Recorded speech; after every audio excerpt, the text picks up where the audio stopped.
Ndoda kukwasai vateereri navaoni muzita raJesu. Amen. Nditendedzei ndikuchingamidzei mubhuku raJona. Ndichaverenga Jonah chapter 3 verse 1 neverse 2. Zvino shoko raJehovha rakasvika rwechipiri kuna Jonah richiti, simuka uende Ninevhe, riya guta guru, undoriparidzira zvandichakurayira kuti uparidze. Mwari vaise chikomborero pakuverenga kwezwi ravo. Musoro wenyaya unotiko Saka Watsamwei. Ngatinamatei. Baba vedu vanodikanwa, vanobata ushe panyika nekumusoro kudenga. Toda kutendai nemhaka yekuti izwi renyu richiri kunzwika panyika. Apa muchiri kutaura, tibatsireiwo titeererewo kukutaura kwenzwi renyu. Tigomeka madecisions ane uchenjeri ekukuteverai musati mauya. Tokutendai neshoko raverengwa.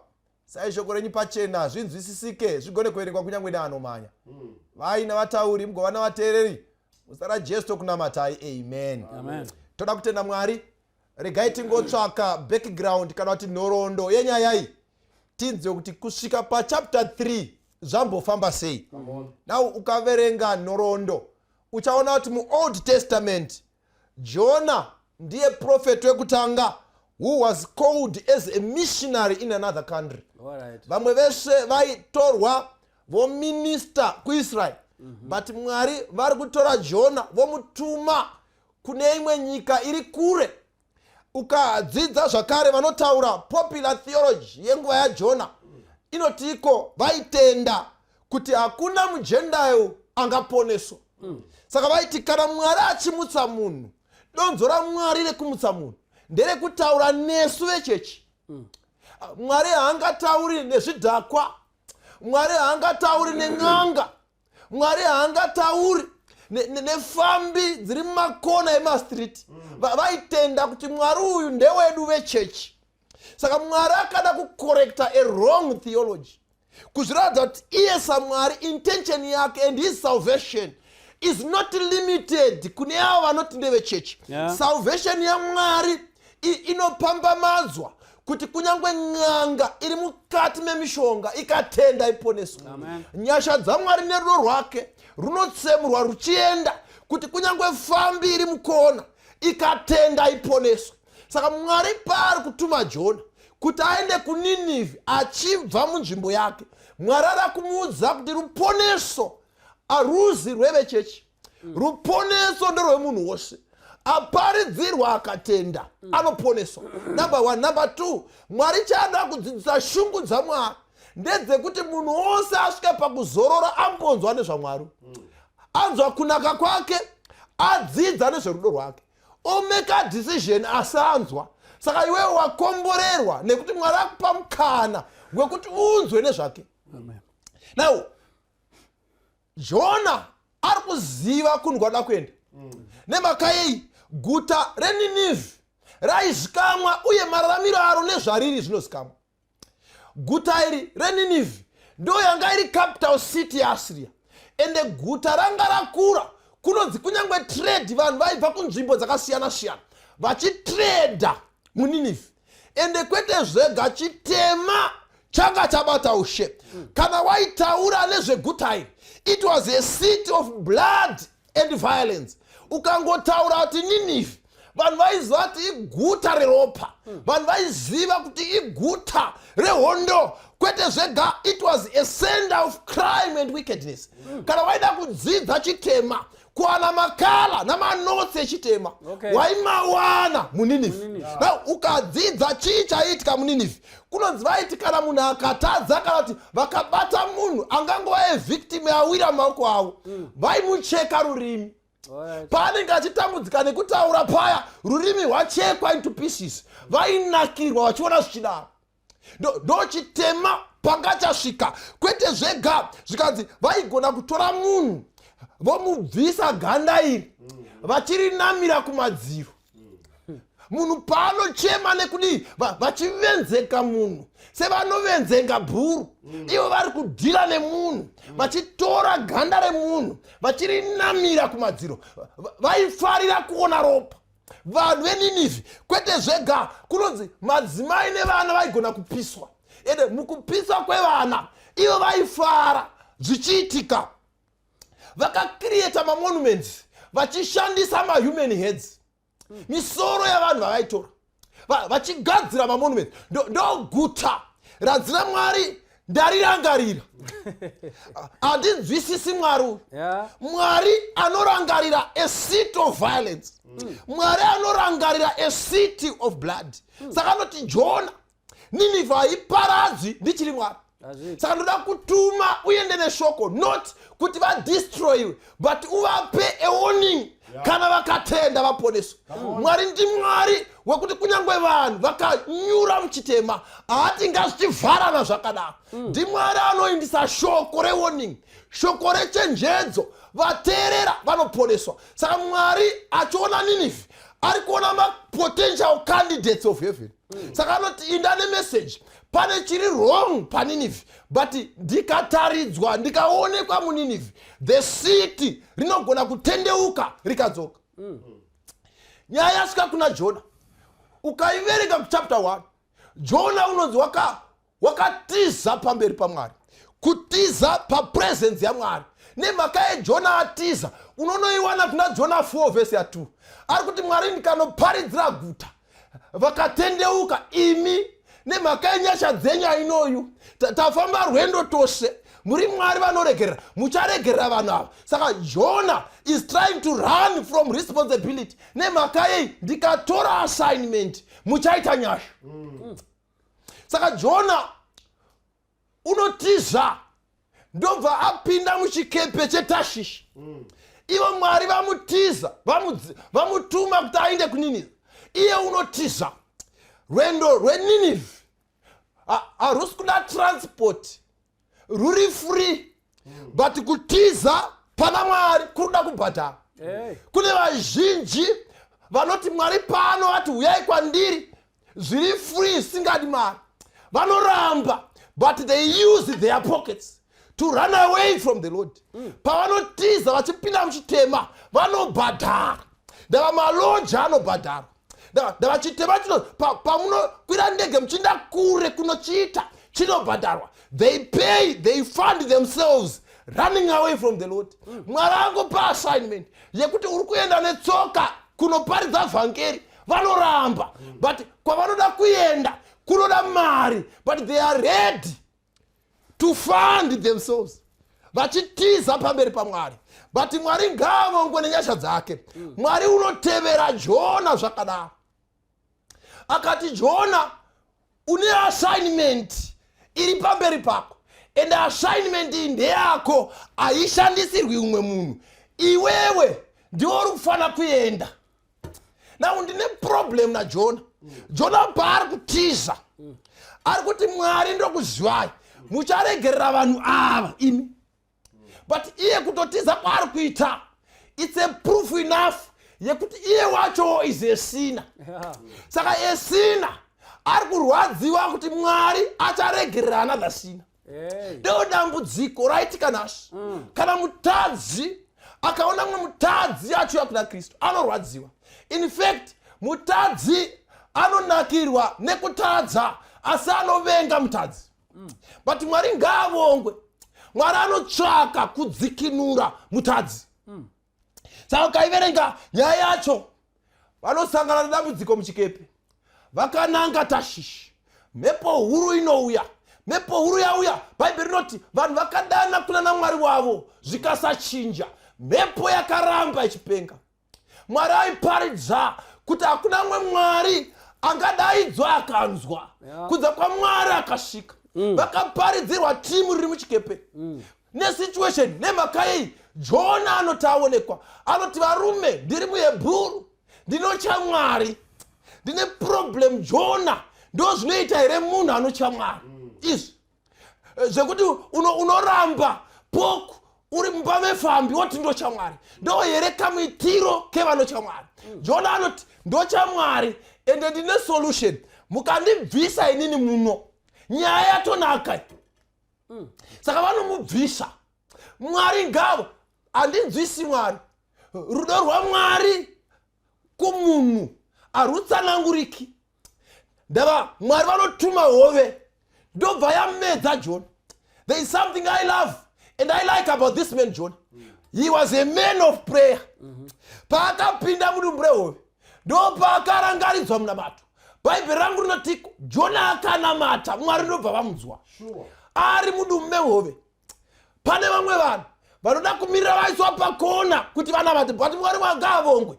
Kunyangwe zvakadaro vakanamata vari pakona, Mwari anonzwa. Now ukaverenga verse ya 3, chapter 3 verse ya 1 yataverenga inobva yatiko now, God said for the second time go. We worship a God of second chances. Amboti kuna Jonah go akatiza, ndobva adila naye anomuti zvakare the assignment ichiri yako, go. Saka ndimwari wema second chances. Rudo rwake runoti pamwe mukana kwete kuti titadze zvakare, but kuti tikorekte patakatadza. Saka ukaona wakambotadza, Mwari akadhira newe akakupana the assignment. Mwari haasi kuti ramba uchitadza, Mwari ari kuti correcta, it's a time yecorrection. Saka anodzi enda kuNineveh. Assignment ichingori yeNineveh.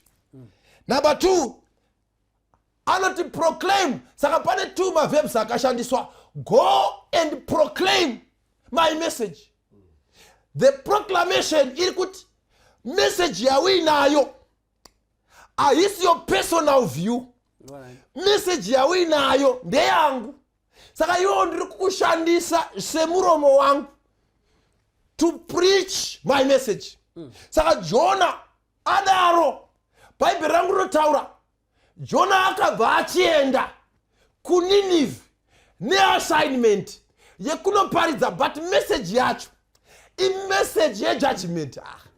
Mwari ari kuti enda unovaudza kune rutongo runouya. Nyasha dzichivhenganiswa nerutongo. Kana vakatenda, Jonah waizviziva vachaponeswa, but kana vakaramba vachaparara. Saka rudo rwaMwari runoita kuti kunyangwe vanhu vanyura muchitema, Mwari haaparadzi vanhu asina kuvayambira. Anovarayambira. Number 1, kune rutongo runouya. Number 2, kune nyasha dzinofukidzira vatendoka. Rudo rwaMwari runomumanikidza kuti vanhu vasaparare vari muchitema, but vakadzoka, Mwari une nyasha dzekuvaregerera. Saka Jonah unosimuka ndobva ananga Nineveh. Saka mubvunzo uri kuti saka Watsamwei Jonah wagotsamwei panyasha dzamwari dzaari kuitira vanhu vake. Iwewe Watsamwei, after all you have experienced the grace of God. Sure. You should also enjoy seeing the grace of God working in other people's lives. Hove yamira digestive system yehove kumira kuitira iwewe kuti ugone kubuda uchirarama, but uri mutadzi asingadi kuti umwe mutadzi aitirwe nyasha. Watsamwei, Bhaibheri shoko raMwari rinotaura kubva pachapter 3 verse number 9. Mambo ari kutaura ari kuti ndianiko ungaziva zvimwe Mwari ungadzoka akazvidemba, akadzoka pakutsamwa kwake kukuru tikarega kuparadzwa. Verse number 10, this is the response of God. Mwari akaona zvavakaita kuti vakatendeuka panzira yavo yakaipa. Mwari akazvidemba pamusoro pezvakaipa zvaakati ndichavaitira akasazviita. Mwari aropafadze kuverengwa kweshoko rake. There is in these texts divine repentance and human repentance. Come on. Pane kutendeuka kwavanhu. Jonah waparidza, handizivi pamwe paakarutswa nehove pane vaitoredzawo hove padhuze, vakamhanya kuNineveh vakati pane murume abuda muhove. Vakumuona achiparidza vakati ndiye wabuda muhove. Pamwe ndo zvakaita kuti vatendeuke. Bhaibheri shoko raMwari riri kutiudza kuti vanhu vakatendeuka. Shoko rakasvika kuna mambo. Shoko rasvika kuna mambo. He was not pompous. Haana kuzvikudza kana kuramba, akabatirira pazvivi zvake. Akaburuka, Bhaibheri rinoti wakaburuka pachigaro chake. Akabvisa nguo dzekutonga, kwakupfeka masaga, akagara pasi. And then he gave a verdict. Akagara pasi. Akati mombe hadziendi kumafuro. Vanhu musaenda kumabasa. Zvose zvinofudzwa vharirai mumatanga. Imi vanhu nezvipfuwo pfekai masaga. Zvimwe. Mwari uyu ungationa pakutendeuka kwedu. Kana ationa pakutendeuka kwedu, haazotiparadzi pane zvaanga akaronga kuita. Mwari ngaakudzwe. We have a God who sees. Mwari anomuvhiwa necompassion yake. So this is the repentance of men. But pane kutendeuka kwa Mwari kwanzi kuzvidemba. So divine repentance is different from human repentance. God's repentance is not like men's repentance. Men's repentance is a change of mind. But the repentance of God is a change of circumstances and relations. Kuti iwewe wabva pamberi paMwari. And nekuda kwerudo rwake, he sends calamities in your way. Sezvaakaita pana Jonah chapter 1 verse 4. Jonah wasuduruka pamberi paMwari, and the love of God reached out to him through problems. There are moments in life when the love of God will remind you of who God is. Through challenges and difficulties. Don't push God to such a corner. Yekuti Mwari anokurangaridza kuti ndiani achikusimudzira mhepo. Dzimwe mhepo dzamunonongedzera hama neshamwari nana tete vamunoti vanoroya havana chavanoziva, havana zvavakaita kwamuri. Dzokai kuna Mwari tione kuti hadzinyarare here mhepo idzi. Nekuti Jonah paakangobuda muchikepe, mhepo yakanyarara. Varume vaya vakaenda kwavaienda murunyararo. Bible shoko raMwari rinoti, the repentance of men is a turning from evil. Kutenderera 180 degrees. What handichatarisi kwandanga ndakatarisa. Wovane a completely different look. Wachinja. But the repentance of God is God being moved to pity. Mwari uri kusundwa kupinda munyasha nekunzwira vanhu tsitsi. Saka munhu kana atendeuka, ari kupa Mwari mukana to relent in sending calamity. Mwari wagara pasi akati Nineveh ndoiparadza. But ndisati ndaiparadza regai ndiiyambire. Nineveh yanzwa kuyambirwa. Now there is no more need to send the punishment. Because the goal of the punishment has been realized without the punishment. The goal has been realized through repentance. Munhu watendeuka. The goal of the punishment and the judgment was to remind Nineveh kuti ndiri Mwari. Hamudaro imi, but vangoparidzirwa vakatendeuka. I want to preach to you a God who is loving. A God who delights more in mercy than he does in judgment. A God who delights more in grace than he does in punishment. Whenever God sends calamities, pamwe pacho ndi Mwari ari kutambanudza nyasha kuti iwe udzoke kwaari. Tarisai nyaya ya Jonah zvakanaka. Because there is no evil in God. So, kunzi Mwari watendeuka is an expression referring to the pain of divine love occasioned by sinful men. Vanhu vakapinda muchivi, rudo runorwadziwa mukati maMwari. Rwoti chisiyai tiendendere dambudziko iri kuti uyu adzoke pakusarurama kwake. So what God does is he assumes a changed position in respect to a changed man. God assumes a changed position in respect to a changed man. If a righteous man changes to being unrighteous, God will assume a changed position because the man has changed. But if a sinful man changes into be a righteous man through the deliverance of Christ on the cross, then God will assume a changed position because the man has changed. Miraiti tsanangure nyaya iyi tiri pana Jeremiah chapter 18. Kubva pa verse number 7, Bible rinoti, nenguva yandichataura pamusoro porudzi rwavanhu napamusoro poushe kuti ndicharudzura nokurwuputsa nokurwuparadza, kana rudzi urwo, teererai, rwandakataura zvinhu izvi pamusoro parwo rukazvidzora pazvakaipa zvarwo. Rudzi urwo rwazvidzora pazvakaipa zvarwo, ini Mwari ndichazvidemba pamusoro pezvakaipa zvandakafunga kuvaitira. Saka Mwari aona rudzi ruchirasika, oti chiregai ndivape zano iri ramatambudziko kuti vatendeuke. Asi vanhu ava, if they change their positions, also God will assume a changed position. Oti dambudziko ndandichida kuritumira kuti vatendeuke, but vatendeuka ndisati ndatumira dambudziko. Chiregedzai kutumira dambudziko. Pane mamwe matambudziko atogona kudzivirira nekutendeuka, hama dzangu.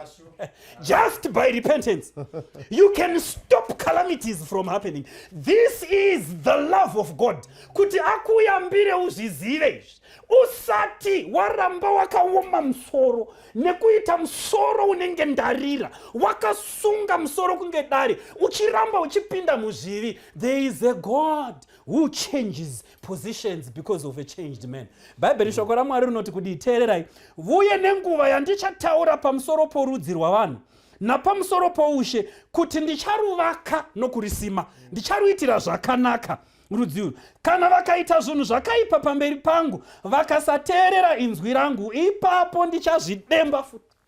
Pamusoro pezvakanaka, munhu ari kuita zvakanaka, ari kurarama zvakanaka, and God is on the way of sending blessings, but munhu iyeye akasuduruka pakuita zvakanaka, naMwari unosudurukawo pakutumira zvakanaka. God will assume a changed position if the man changes. Inzwai hama dzangu, tapomerana nevanhu, hatitaudzani nehama, kwete nekuti pane zvavakatiita.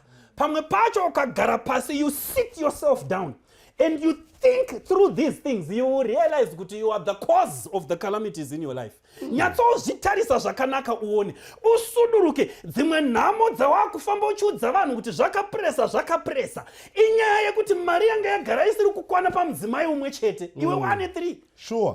Zvinotongoti zvikuomere chete. Zvimwe zvacho dai tagona kudzoka kuna Mwari. There is a God who assumes a changed position. Saka Bible shoko raMwari rinotaura kuti the discipline of the judgments would be unnecessary if the object, the recipient of the judgment turns before the judgments come. Sure. Asisina basa, hazvichashandi. Mwari kana achiunza dambudziko muupenyu hwako, he is not doing it to punish you, kuti akusvotese nekukukaurisa. The end goal, the end result, chivavariro chaMwari padambudziko raatendera kuti iwe utsvage Mwari. Saka ukamutsvaga Mwari wacho, dambudziko risati rauya, rinogona kuzouya nderekukubvisa pane kumwe kutenda uchienda pane kumwe kutenda. Dambudziko raDaniel, dambudziko raShadrach, Meshach naAbednego, but mamwe acho ndeaJona, chapter 1 verse 4. Mhepo inosimuka nekuti uri mumusikanzwa. Kana mukateerera nyaya iyi zvakanaka, the repentance of God is ready to relent in sending calamities. Kana munhu achinge atendeuka, he is a God who prefers mercy over judgment. But ndoda kuti munzwisise chinhu ichi. Pese munhu paanotendeuka, the wages of the sins of men do not disappear into thin air. They just don't vanish. Ndikabanhasini Jesu ondiregerera matuso ezvivi zvangu, haangodisapii kungonzi zvangopera. God does not just pronounce forgiveness from heaven, ongoti waregererwa pasina ropa, hazviiti. There has to be blood somewhere. The reason why we enjoy the forgiveness of God is because of the blood that was shed on the cross. Saka Nineveh pairi kunzi naMwari, handichavaparadzi. This is God. We can get a glimpse, just a short view of the love of God to the Ninevites. Mwari ari kuti kuna Kristu uchauya kuzofa. Iyeye ndiye achatakura matuso ezvivi zvavanhu vemuNineveh. Ndiye ari kuzvitora. Ava ngavachirarama, but Jesu ndiye uchazvitora. So as Christ was hanging on the cross, he was treated as we deserved, so that we could be treated as he deserved. Zvaakapiwa ndo zvataifanira kupiwa. Nzwisisai chinhu ichi vana vaMwari. The wages of the sin of the Ninevites did not vanish into thin air. They had a recipient, and that recipient was Christ. Kutadza kwangu nhasi, zvivi zvangu zvina anozvigashira mibayiro yezvivi zvangu ina anozvigashira. Ndosaka kuchinzi naPauro, musaramba muchitadza, muri kuroverera Kristu patsva. But this is the love of God. Whenever you are granted forgiveness, Christ has carried the punishment of your sins. Christ has taken the wages of sin. Kana ndichimuda Kristu, chii chichandisunda kuti ndisamutadzira? Consequences echivi changu here kana kuti kuona rudo rwaJesu akarembera pamuchinjikwa ndosuduruka pachivi. Nemhaka yeyi, I love this Lord because he took my place on Calvary. Vadikanwi, rangarirai musoro wedu wenyaya uri kuti Saka Watsamwei. Ndine mubvunzo naJona, ko zita rake raimborevei? Vanotaura vanoti Jonah was borrowed from Hebrew, zvichireva kuti Yona. Yona means dove. Vamwe vaiti he was a son of the truth. Saka they had two names from Jonah. But mukada kutarisa physically, mukatarisa munguva ya Noah. Noah, when the flood, paita a catastrophe ye flood, 40 days mvura ichinyura, Noah anosenda a flood, a dove. Dove nobva raita an accomplished task. Kwakudzosa rakaruma a green leaf kuratidza kuti mvura ichipo. Faithful dove. But come to Jonah, who was called a dove. Akaenda, but akamisa a mission. Akwani even hasha dzake. Saka Watsamwei, you are not qualified to be called a dove. Son of a soil, he wasn't Eve. Son of truth, he wasn't Eve. Why? Because wairwane chokwadi. Sei asina kuenda kuninive. Why is out? Mwari ane moyo murefu. But akati Mwari, your grace compromises your justice. I'm preaching judgment. Yet you say you are a God of mercy. Ndikaparidza rutongo with overtones. Then you forgive. Ini Mwari ndini ndanenerwa kuti I'm a false prophet. My reputation has been diminished. Saka Jonah not handiendi for the sake yekuti Mwari muzere nerudo nengoni. Saka kuninive handiendi.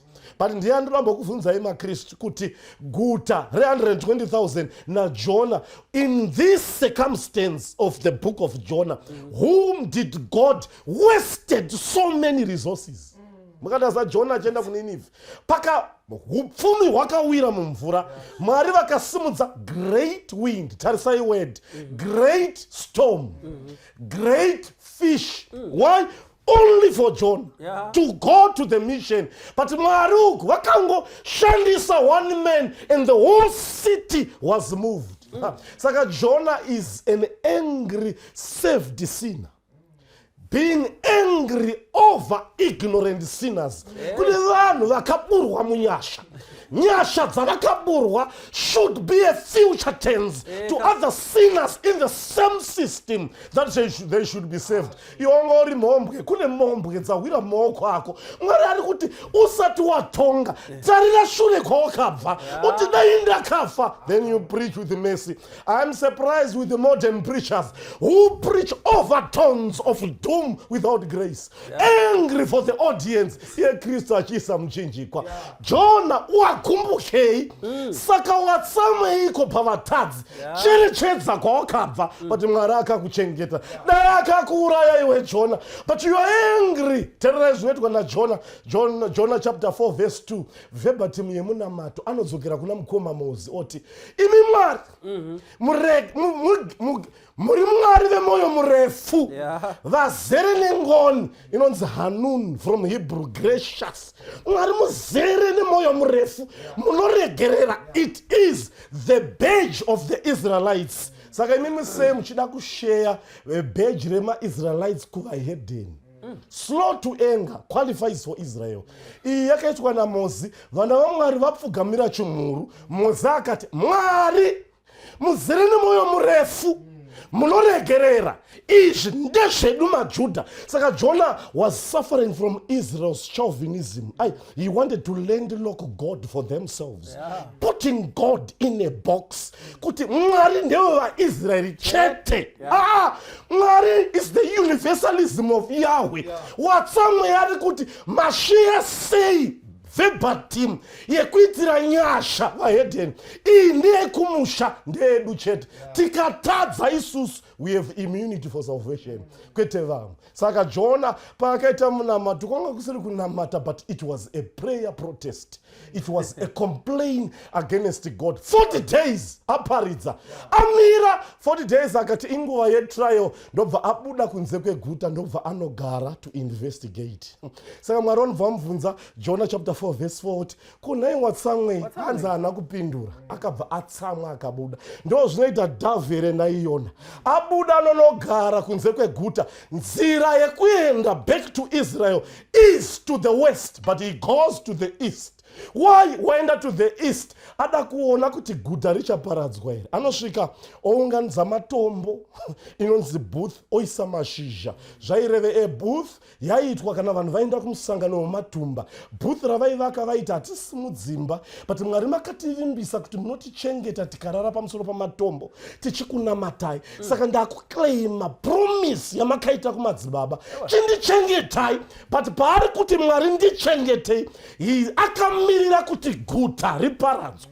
A preacher, after accomplishing the mission, haadi kuona nyasha dzekuponeswa, arida kuona rufu rwavatadzi, but iye achiponeswa. How selfish was Jonah? Who am I? Tambobata basa raMwari. What is our posture and attitude? Saka Watsamwei ko wabata basa na Jonah. Saka anotsamwa oti Mwari ndichengetei ndiri pabooth, but guta muri paradzi.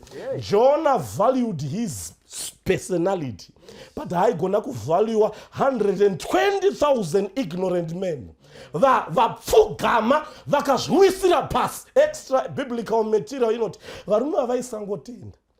Vaisangotenda. Vanyori vanokomenda nhoroondo yemaninivites vanoti pakauya Jonah vakaita marituals avo ekunyika kwavo kuti tomutenda sei. Hanzi kune shiri dzavo dzaibhururuka makondo, akabhururuka akaudza zvitopota zvakuti varume mukasateerera murume uyu muri kuparara. Saka vakatenda vhangeri raJona, vakatendeuka. But Jonah ari kuti Mwari ndaisa prayer protest, revisit your position, hamungaiti nyasha ini ndauya, paradzai. Mwari une moyo murefu. Mwari vakati ndoita sei kuna Jonah, zvikanzi ndoita sei, zvikanzi Mwari vakacreata muti. God had to create a tree for Jonah. Jonah akarara. Muti kwakusikwa in a day. Mwari kwakucreata chikwenzi. Jonah kwakuvata pachikwenzi. Hanzi he gained comfort for his shade only. Akafara. But good. Mwari vakati ndoita sei, kwakucreata futi chinyi, kwakucreata a worm gonyi kunzi idya muti. Ndidzidzise Jonah chidzidzo. I want to submit this this controversy pertaining this subject. Who was supposed to be preached to? The Ninevites or Jonah? Who has lost? Who is lost more? The city or Jonah? Mwari paiparidza ndepapi? Pamwe pacho Mwari panoti tibate as musicians, as preachers, as worshippers, as we preach to heathens, we are qualified in the ministry. In the process Mwari pane panotigadzira sekugadzirwa kwaJona. Mwari ane moyo murefu. Mwari kwakanga vachiramba vachiteerera Jonah. Hanzi Jonah Mwari gonye radya muti muti ukaparara, zuva rikamurova akagumbuka Jonah. Saka ndoda kubvunza Jonah, watsamwira muti wasikwa one day, wazimboziva kuti wabva kupi? Ndiwe here Jonah? Jonah hanzi atsamwira muti, chii chinoitika? Hanzi rechirungu rinoti he grieved over the plant. Compassion. Akachemera muti. Ndoda kubvunza Jonah, wachemera muti. But guta rine vanhu 120,000 vazvimisira vakafuka madota, vakapfeka mamvemve, vakachema pamberi paJehovha. Takatadza vari vahedheni, vakarumbidza zita raMwari vari kumusoro kudenga. 40 days and 40 nights vakasadya. But iwe muti usingatauri wauchemera a plant. Asi guta warisiya, valuing himself than the whole city, only for his reputation than the whole city. Kangane patamira paburiro rekuponeswa kwevanhu, tikavharira vanhu nyasha, tikavamba conclusive statements kuti ime hamuponeswi. imi hamusire kuponeswa but Mwari akatara iye akatambanudza nyasha. Mwari wedu ndimwari werudo. God is a God of love. Amen. Who is slow to anger. Yes, Mwari une moyo murefu unoregerera vatadzi vakauya kwaari. Mwari wabva wapindura kuna Jona. Mwari une moyo murefu kuna Jona ari pakati pokuchemera muti. Mwari wabva wati nai Jona, saka ungoda kundiparadza here guta rine vanhu vasingazivi ruboshwe kana rudyi. Unoda kuti ndivaparadze here vanhu vasingazivi kuti what is right, what is wrong. Ndoparadza here nemombe namakwai arega. Mwari akarangarira. Ndiani amboona kuti Mwari une moyo murefu? God measured the sins of Nineveh. Mamboona here kuti macities Mwari anomamezha but Mwari hamanyi kuparadza, anoisa nyasha. Mwari anoda vatadzi kana vachiuya kwaari vakareurura vakadzoka. Chero vangoreurura vasingazivi the next act, God forgives. Mwari ndimwari ane moyo murefu. Handizivi kangani katakatadzira Mwari but Mwari asati aparadza chii chaanoita, he sends the warnings of mercy before justice come. Mwari ndokuita kwake anotanga atandavadza nyasha kunyika, atanga atandavadza nyasha kumuri, to an individual. Mwari otandavadza vhangeri. Mwari raive donzvo rake kuti Jonah hazviiti, haufi before the accomplishment isati yaitwa. Kangani kataramba basa iye Mwari aine Mwari wenyasha. Mwari anogona kuponesa vanhu patarambira Mwari. Kangani patiri at crossroads takabatirana naMwari munondo kuti izvi Mwari hamugoni kuita izvi, hamugoni, but Mwari ngavatendwe. Bhuku raJona rinotiradza kuti Mwari ndimwari vane moyo murefu, kwete kuti vanoregerera maIsraeri oga, vanogona kuregerera naivo maNinevhites. Even muvengi wako usingatauri naye uchiti iyeyoyo Mwari ngaamuparadze, vanogona kumusoftena iye kuti iwewe wacho akakuvenga chenda unoparidza vhangeri. This was Jonah. Jonah testified against the centrifugal system yekuti vaisijaira kuti vhangeri Mwari vanoriparidza kuvaIsraelites. Vana Queen Sheba vozouya but apa Mwari vanoti Jonah handisi kushandisa meri, chimbobuda, go. The Great Commission, chimbotesta zviri nyasha. But Jonah wagara kunze watsamwa wakati Mwari sei marega kuparadza guta. Kangani katamira tichinongedza Mwari zvigunwe kuti apa sei Mwari musina kudai. Saka Jonah anoti too much grace of God compromises God's justice.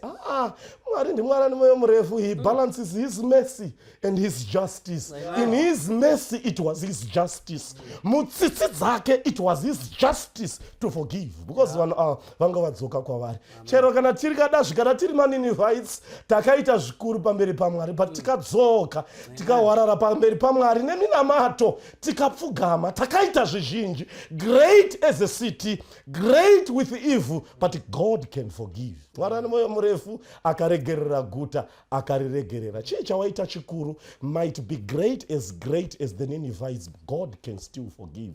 Mwari unoregerera. Handizivi kukura kwaita chitema chako, Mwari unotandavadza nyasha. Toda kunamata newe ishuwa zvikuru but Mwari izvozvo hazvipfuuri zviri nyasha dzaMwari. Nyasha dzaMwari dzakakura kupfuura chitema chomutadzi. Hakuna mutadzi wavanokoniwa. Sinoda kutenda kuti zvikada Jonah learned from the ministry kuti Mwari ndimwari wenyasha, Mwari unoregerera. Naiye Jonah akaponeseka mukati menzira zvikamubatsira muzvikadawo mikana Mwari anotipo mukuparidza, kwete kuti tirima we are as perfect as we are, but it's a privilege that God qualifies for the call in the process as Jonas. Mwari atizarure meso, who was the prodigal son? Mubvunzo atogona kuzvibvunza. Ndiye here akasara pamusha kana kuti akaenda, tinogona kuzvibvunza. Who was prodigal? Ninevites or Jonah?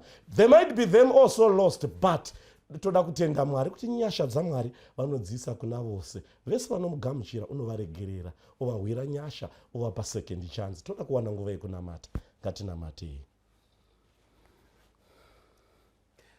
Baba vari kudenga muzita raJesu, tinokutendai nenyasha dzenyu. Sure, Mwari.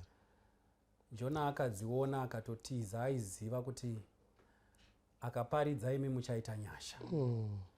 Tinokutendai nerudo rwenyu nenyasha dzamunotandavadza kwatiri. Munoti muri kufamba nenzira isiyo, asi mukanzwa shoko rangu ndichakugamuchirai sevana vangu. Tigamuchireiwo sevana venyu, mutiregererewo pose patinokanganisa. Nokuda kwaJesu akatifira pamuchinjikwa. Pamwe pane varipo vanoda kukuteverai nerubhabhatidzo, ivavo vanogona kutora nhamba dziri pasi apa vonyorera kwadziri vobatsirika. Tinokutendai Mwari kuti muchatiitira nyasha mugotiropafadza sevana venyu. Hamufuratiri mutadzi asi makauya kuzoponesa nekutsvaka chakarashika. Amen. Uyu ndo munamato wedu muzita raJesu. Amen. Wanga waenda kuna Jesu yere wasambwa muropare nyenye unosimira mutsa wake ere wasambwa muropare nyenye wasambwa muropa roherere nyenye moyo wako wakachena oyere wasambwa muropare nyenye unofamba naye mazuva ese wasambwa muropare nyenye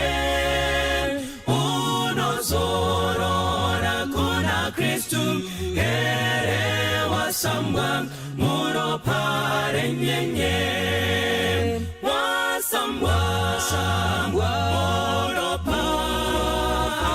muropa roherere nyenye moyo wako wakachena oyere wasambwa muropare nyenye kwambo ashika unochena here wasambwa muropare nyenye wagadzirirwa dzimba dzekudenga wasambwa muropare nyenye wasambwa